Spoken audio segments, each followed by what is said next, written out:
r/AskReddit by Redmond Dts. What was a don't get paid enough for this shit moment? I mean, I was paid minimum wage at the time, but I worked at a box store as a warehouse stock person. Someone completely destroyed one of the toilet stalls. Shit everywhere. I was asked to clean it. I was like, lol, no. We have overnight cleaners. Mark the stall out of service and they can deal with it. So that's what they did. No demands or repercussions to me whatsoever. I was like, dude, this is like biohazard level shitstorm. I'm not cleaning that up, no matter how much you're paying me, lol. Store manager asked me and a few co-workers, minimum wage workers, why we didn't chase after a customer that walked out of our bookstore without paying for a $100 textbook. Not only is that dangerous, but against company policy for virtually all retail stores in the United States, because it's unsafe. Note that it's also against policy for our particular bookstore, in the employee handbook. I work on diesel trucks for a living. Truckers are the nastiest people on the planet. Sometimes we make drivers get their trucks detailed before we will work on them, because they are so disgusting. It's unreal how gross they are. Former trucker here. Can confirm. I had to temporarily use another truck while mine was being repaired. Besides garbage, there was a porn magazine with the pages stuck together, if you know what I mean. I briefly worked at Jersey Mike's Subs after I lost a full-time job. I don't know why I took it, since the pay and hours were absolutely garbage, but they have the steak and chicken meat in boxes in the freezer. This lady decided to yell at me, a big guy mind you, for going straight from handling the box to cooking the subs, even though I washed my hands and changed my gloves as I was supposed to, and she did it while the store was packed. At the time I was also doing DoorDash, which paid significantly more than that job, so I just used the tongs that we used to grab the meat, grabbed a slab of the chicken, and threw it at her, and then I just left. I felt so satisfied in that moment that I didn't care about getting fired, since the job sucked anyways. Worked at a big car rental company at the Phoenix airport as a manager, and the leadership didn't like me. I was pointing out fraud from agents and calling them out for not addressing it. Agents would lie and trick people into charges and then yell at me when returning. They moved me to a Wednesday to Sunday shift, 3 p.m. to midnight. My second week on the schedule we were looking at rentals versus cars available in a meeting with 20 people, and we were going to be like 400 cars short on a shift I was the only manager on. The director looked at it, then me, and said, "Have fun with that," and laughed super hard. After the meeting I walked to a computer, emailed my resignation to HR, and dipped. Worked as a nurse's aide in a nursing home when I was in college. Typically worked on the full care ward. All residents were bedridden and needed assistance with all activities of daily living. The approved staffing model called for 1.5 nurses and 3 aides per wing. Sharing car for approximately 40 residents. Afternoon shift which involves baths, distributing dinner, feeding, cleaning, removal of dinner, bed changes, turning residents twice to prevent bed sores, and clean up after inconstancy. So many staff called out that the actual staff ratio was 0.5 nurses and 0.5 aides. So we were essentially responsible 2 wards. Stretched beyond belief to say the least. We did our best. We never stopped, but to wash our hands. The care those residents received that night was abysmal. The way those facilities balance staffing models for profit over care is gross. I quit the next morning. A McDonald's regional manager I knew once told within earshot of other workers that anytime someone quits, she knows they will be back within a month. I was like screw it and quit a week later when she asked me to work openings at 3 a.m. because she trusted my work so much and I did a good job. I knew she was lying out of her ass and thought so low of us that we would amount to nothing. Was working in a type of dollar store while studying. Wage was extremely low, but there weren't many opportunities to make some money on the side back then.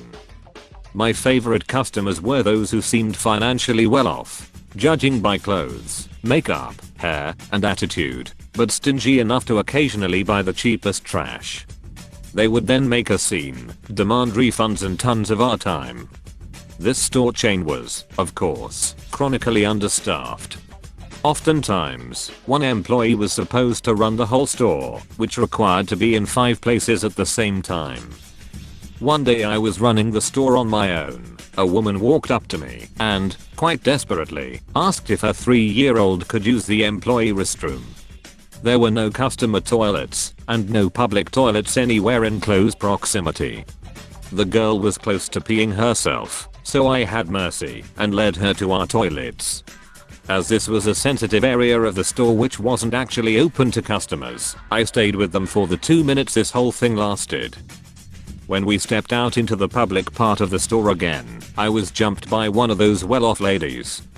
She threw a fit because she was interested in this €1 product but needed extensive customer service in order to make the decision to buy it and couldn't find an employee. I apologized and calmly explained that I'm alone in the store and supposed to run the checkout in the front of the store, as well as accept the incoming deliveries in the back of the store, as well as stock up the products, and a few other things. Oh, and that we just had an emergency toilet situation with a little girl. You'd expect some sort of acceptance or empathy, but this lady was having none of it.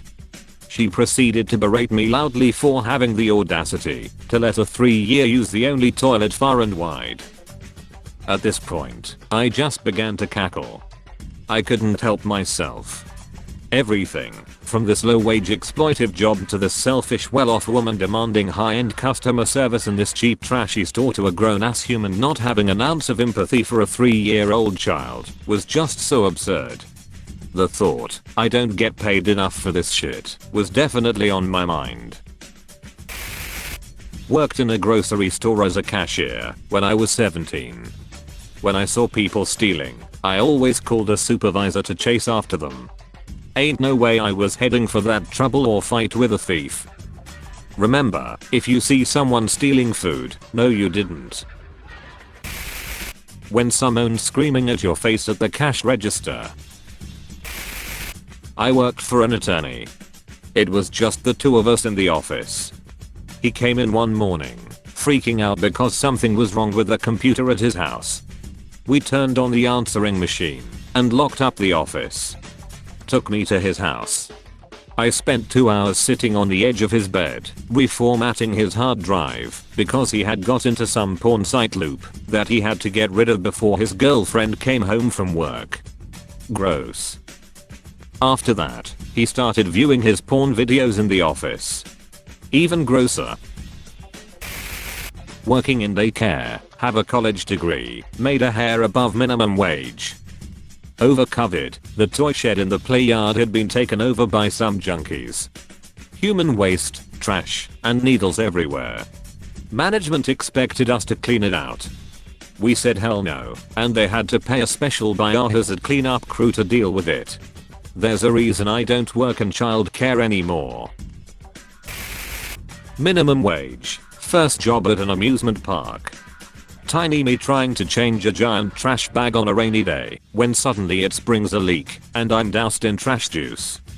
Simultaneously, a group of passers-by start excessively catcalling and verbally harassing me. I was done, walked out mid-shift. When a customer asked me to unclog a toilet, then handed me a spoon instead of a plunger. That's not just underpaid, that's a war crime. Our office got a new cleaner on Wednesday morning, and on Wednesday afternoon, either a disgruntled customer or a homeless person took a shit on the floor of the public bathroom. The cleaner did not show up on Thursday morning. I was flying HIV pap smears for some medical company in a cargo plane when the landing gear failed to extend. I was in basically about 1800 feet forward visibility of fog on the approach and had to do a gear up landing. I managed on the last attempt, before exhausting my fuel, to get the mains down, but the nose wasn't fully extended.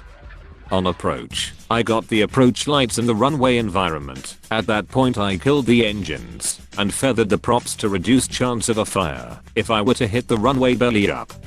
Managed to land it safely and just sat there on the runway thinking it's 3 AM. I almost died and I'm making $24,000 a year for this. That's all folks. Thank you for watching. If you like videos like this one, why not like and subscribe for more? Have a nice evening.